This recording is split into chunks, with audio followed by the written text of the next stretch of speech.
Hola, estamos en Detrás del CV con Denise Tábara, directora académica de las Artes Lima y directora creativa de su propia marca de moda. ¿Cómo estás, Den? Hola, Stana, qué gusto estar aquí. Ella también es amiga, así Sí, que gracias por la chévere invitación. a ti por estar aquí. Bueno, entonces, como saben, en Detrás del CV vamos a conocer diferentes perfiles para que conozcamos su día a día y cómo llegaron a estar donde están y se puedan inspirar también. ¿Ok? Entonces, bueno, Den, cuéntanos primero qué significa ser gestora académica, para los que no están como familiarizados con ese término. Bueno, la gestión, que de hecho es parte de lo que vengo realizando ya incluso en varios otros cargos y roles en otras instituciones, es gestionar todo el departamento académico, ¿no? Ver que funcione y que además cuente con los perfiles adecuados, ya sea toda la plana docente o los profesores, el crear los programas educativos, que de hecho es todo un reto y que se cumplan todos los objetivos dentro de cada programa, ¿no? Entonces, también va hacia el acompañamiento del estudiante, el acompañamiento del docente dentro de las artes Lima en este caso. Excelente. Yo, porque ya te conozco, sé que has pasado por una, digamos, trayectoria bien variada. O sea, has probado diferentes profesiones y oficios. ¿Podrías mencionar brevemente algunos? Sí, he podido disfrutar de diferentes industrias. La verdad es que empecé muy chiquita, muy joven. Empecé muy chiquita porque soy, creo que, muy curiosa.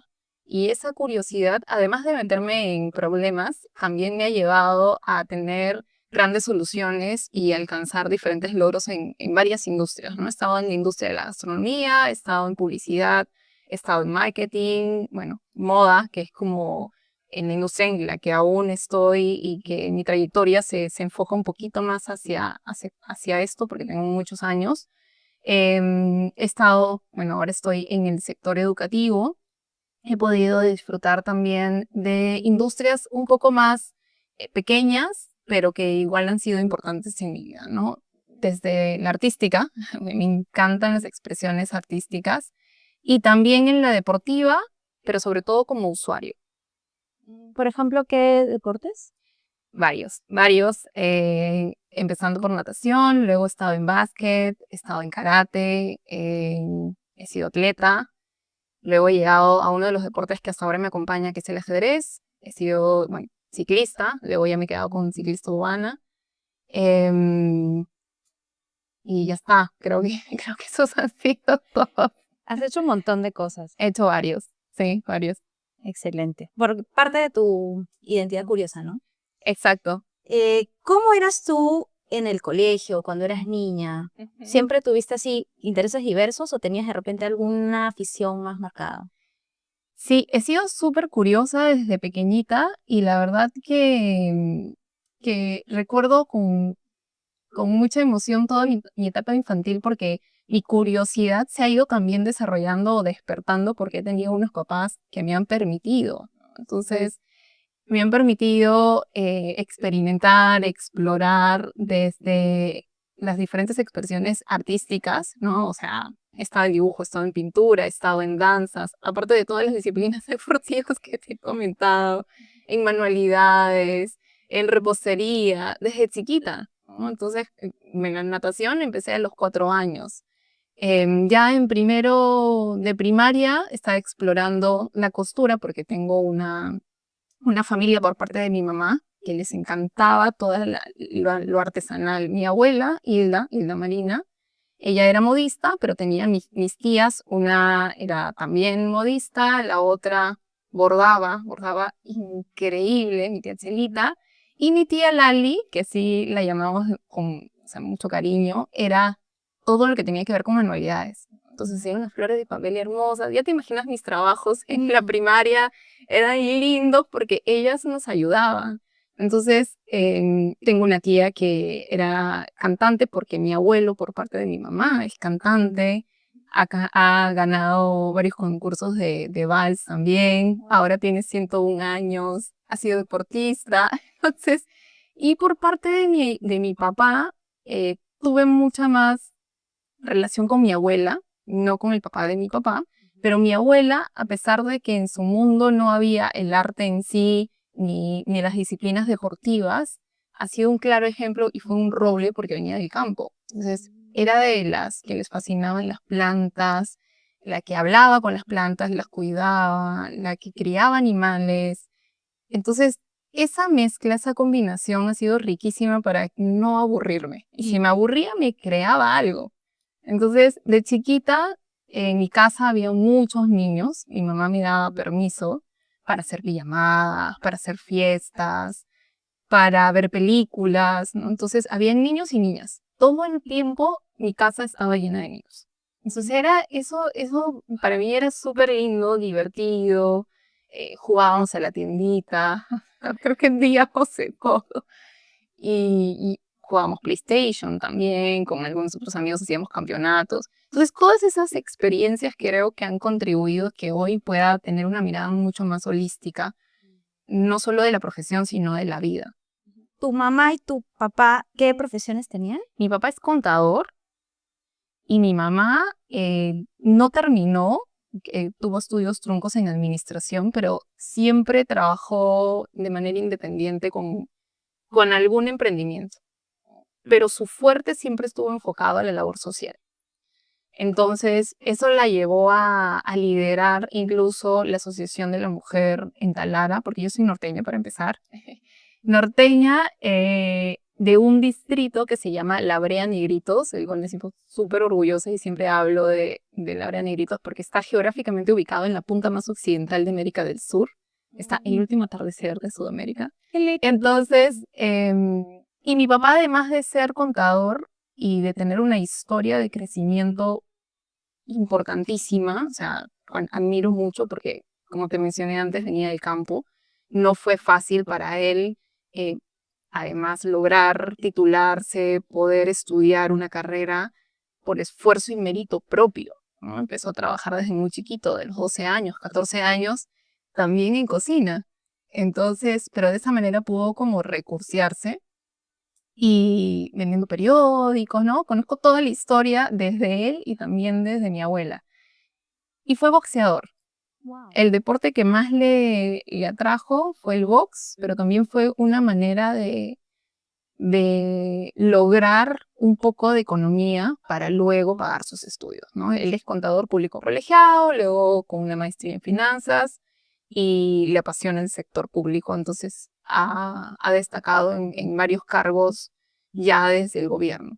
Y mi mamá, como siempre, siempre me lo dice, o sea, es que ella le encanta tejer, pero nunca tejió, ¿no? Le encanta la cocina, pero entra muy poco. Entonces, esas cositas era como siempre decía, no sé por qué te gusta tanto el arte si no, o sea, no lo has visto en mí, pero te conté toda la atmósfera que había alrededor. Entonces, eso alimentó esas ganas de querer involucrarme con las expresiones artísticas en general, ¿ah?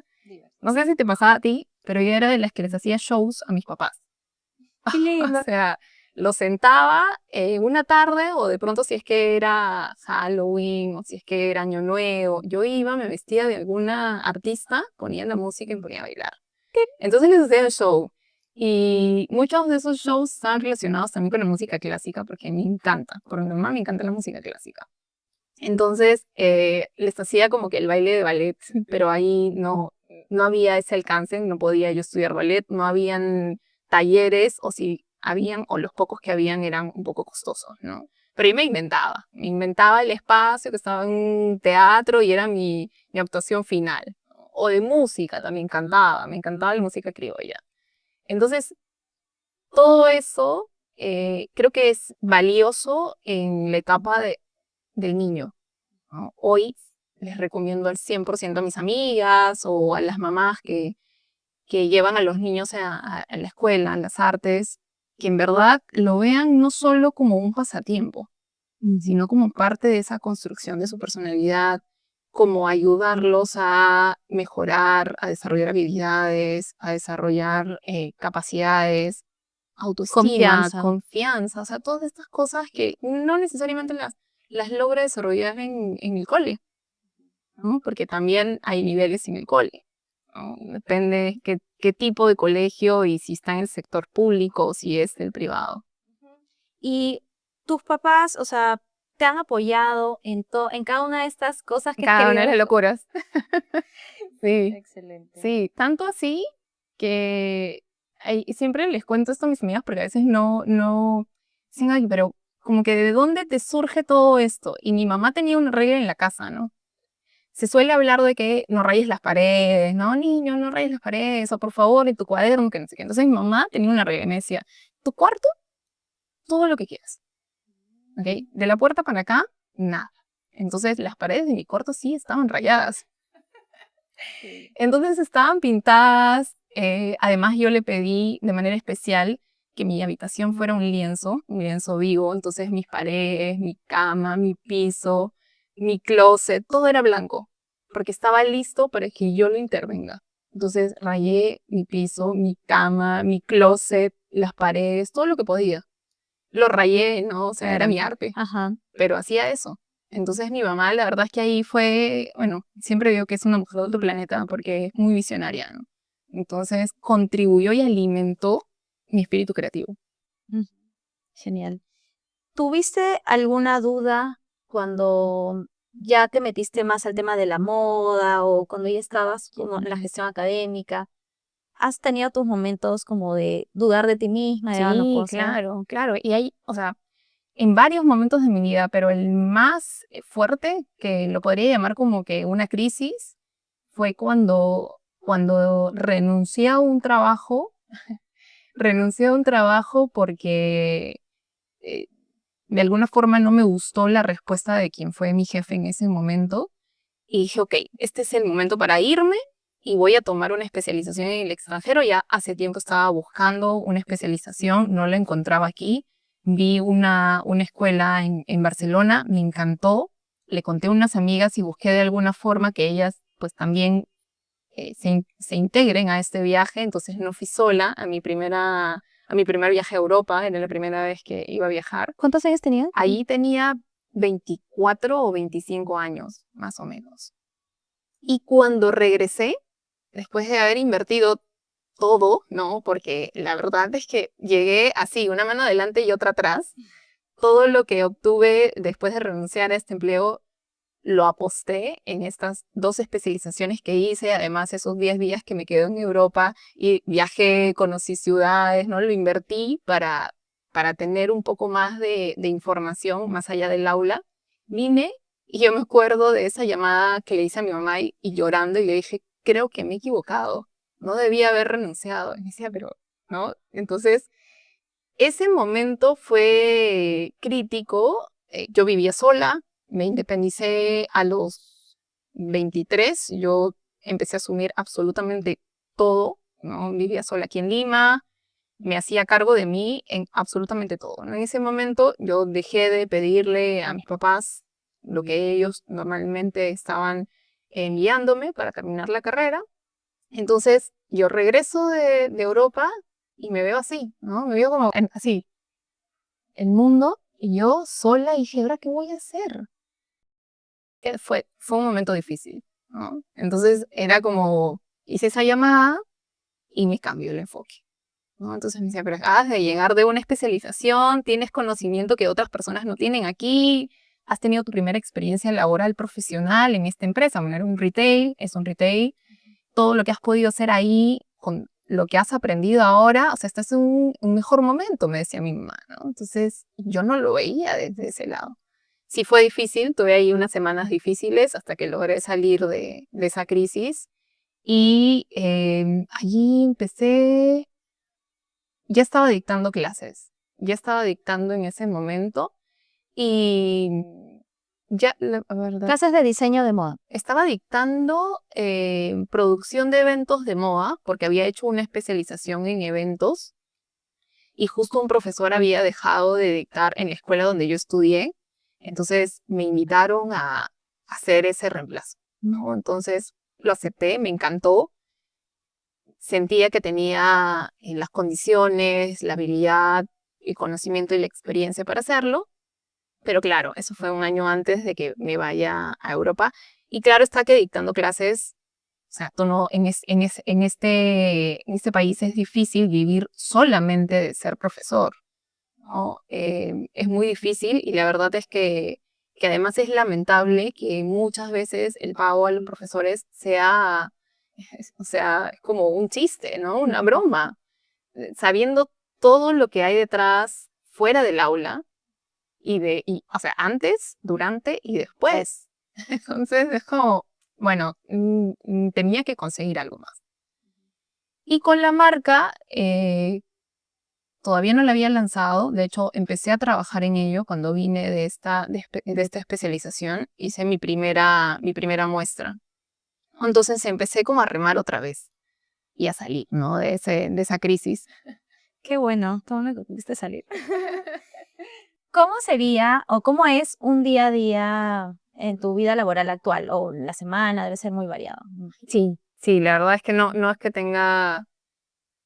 Bueno, no me gusta ser tan cuadriculada, aunque llevo un orden, ¿no? Siempre tengo un cuaderno para marcar lo que tengo que hacer cada día de la semana, pero si lo vieras, cada día de la semana es distinto, ¿no? Entonces, todos los lunes, igual, ahora dicto clase para un instituto peruano, ¿ok? Y los lunes, sí o sí, ahí sí tengo que dictar la clase, ¿no? 9:30 de la mañana. Y dicto también para la escuela, para las Artes Lima, en un diplomado, que justo este domingo tengo la última clase, y esos están marcados fijos. Pero después es muy variado, ¿no? Porque lo reparto entre reuniones laborales, entre cafecitos con amigas o salidas con amigas, el, el trabajar como gestora dentro de la escuela, el tener las reuniones con el equipo, porque siempre eso es online. Entonces, luego darle tiempo a la marca, como a la marca de indumentaria. Con la marca trabajo a través de citas y también un espacio para las consultorías, porque hoy acompaño a diferentes profesionales o autodidactas dentro de las industrias creativas que quieren emprender. Entonces, el día es muy variado. Y también tengo espacios para no hacer nada laboral, ¿no? Días para sentarme y ver una serie durante el día o abriendo la mañana. Sí o sí tengo que hacer actividad física durante el día, 15 minutos. No importa si es en la mañana, en la tarde, en la noche, pero sí o sí, eso es no negociable. Hay días que puedo bailar. Dentro de mi agenda está cocinar, que es de las cosas que me encantan. Y lo hace muy bien.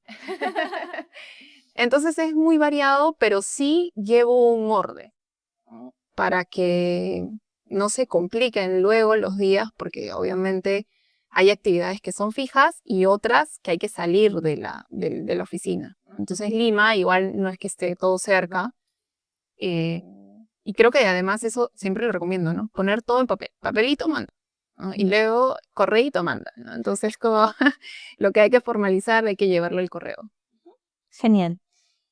¿Cuáles serían las cosas más difíciles de tu profesión, los desafíos más grandes o lo que menos te gusta?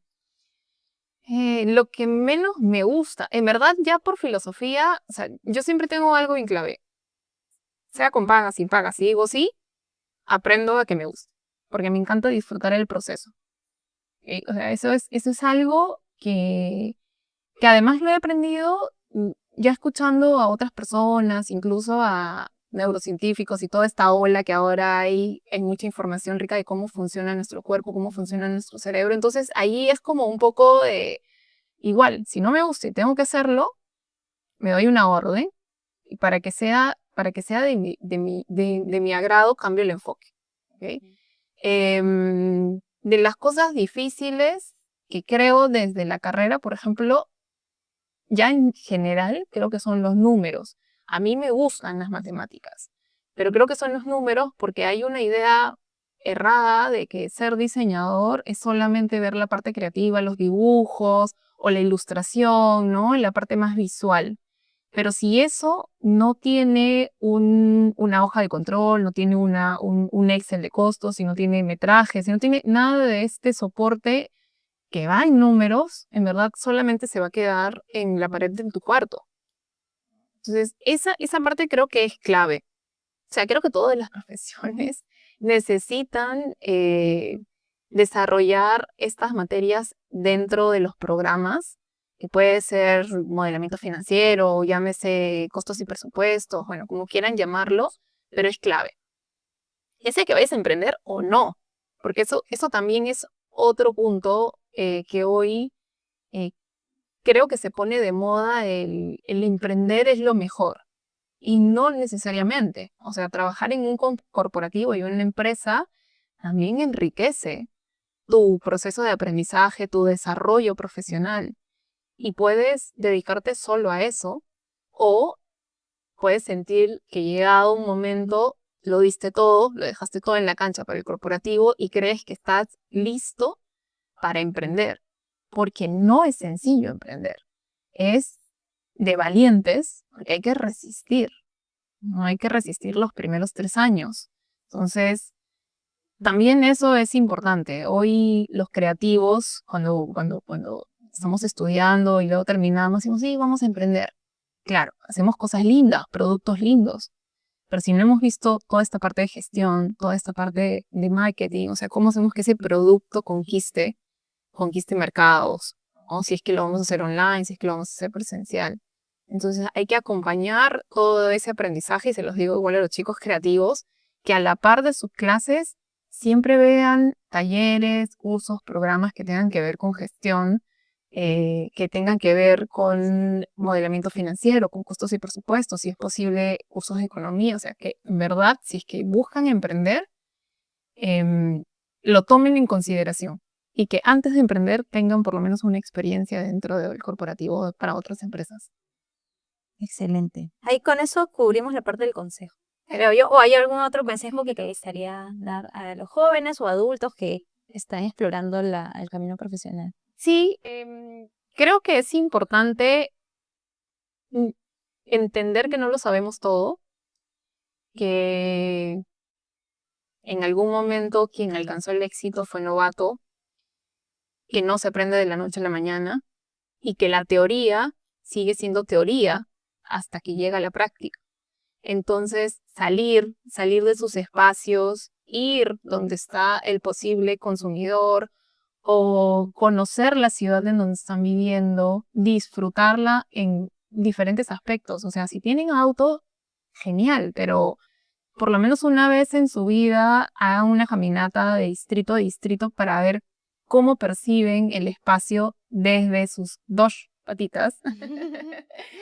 Ir en bus por lo menos una vez en su vida, aquí utilizar el transporte, el tren, el metro, porque quienes compran, o sea, las audiencias están ahí fuera, ¿no? Entonces, si de repente su audiencia está en una escala y un sector alto, bueno, quédense un día en ese hotel de 5 estrellas para vivir verdaderamente esa esencia del posible consumidor. Pero ir a galerías de arte, ir a lugares históricos, ir a museos, tenemos museos hermosos, conocer nuestra historia y toda la herencia que tenemos en artesanía, creo que es obligatorio para el peruano.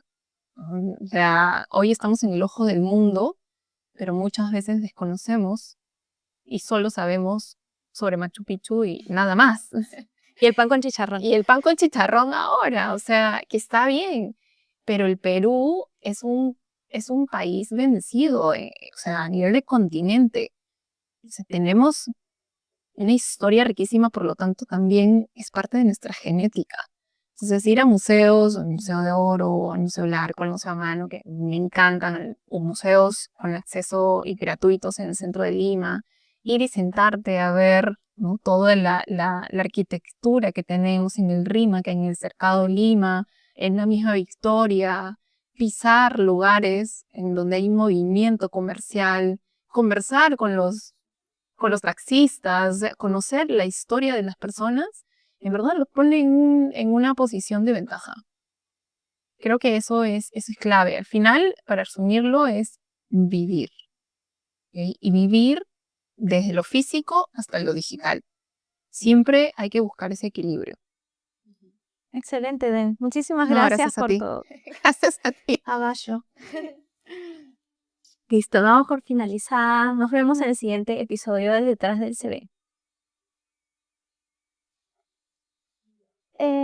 Corte y confección.